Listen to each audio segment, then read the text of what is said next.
কাতার বিশ্বকাপে স্ক্যালোনি যখন Julian Alvarez, Enzo Fernandez আর ম্যাকঅ্যালিস্টারকে রেখে দল ঘোষণা করেন, চারদিকে উঠেছিল সমালোচনার রব।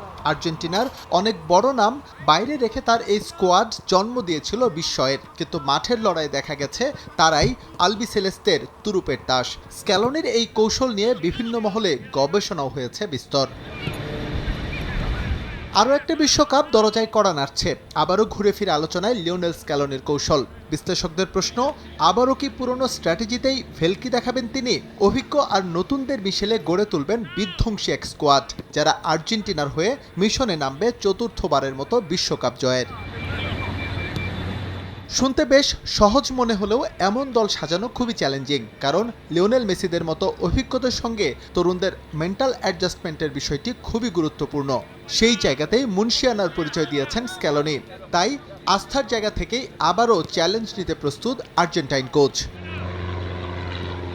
আন্তর্জাতিক বিভিন্ন সূত্রের দাবি, দল গঠনের জন্য স্ক্যালোনির কোচিং স্টাফ ছড়িয়ে ছিটিয়ে কাজ করছে বিভিন্ন লিগে। তাদের একটা খসড়া তালিকাও এরই মধ্যে নাকি তৈরি হয়ে গেছে।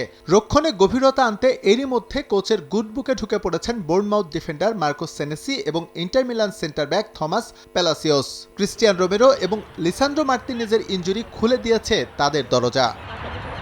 আর্জেন্টাইন লিগ রেসিংয়ে খেলা গ্যাব্রিয়েল রোহাস স্ক্যালোনির মন জয় করেছেন তার পারফরমেন্স দিয়ে। একইভাবে ইতালিয়ান ক্লাব কোমোর অ্যাটাকিং মিডে খেলা নিকো পাজো সুযোগ পেতে চলেছেন বর্তমান চ্যাম্পিয়নদের স্কোয়াডে। মধ্যমাঠের গভীরতা বাড়াতে দলে যুক্ত হতে পারেন ম্যাক্সিমো পেরেরা। আর আক্রমণ ভাগে কোচের পছন্দের তালিকায় শীর্ষে আছেন জিয়ানলোকা প্রেস্তিয়ানি এবং Jose Lopez.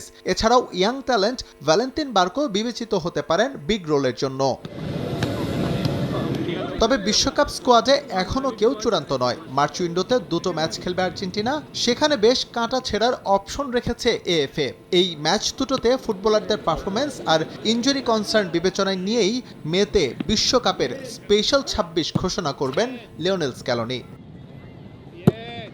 S M Iqbal, সময় সংবাদ।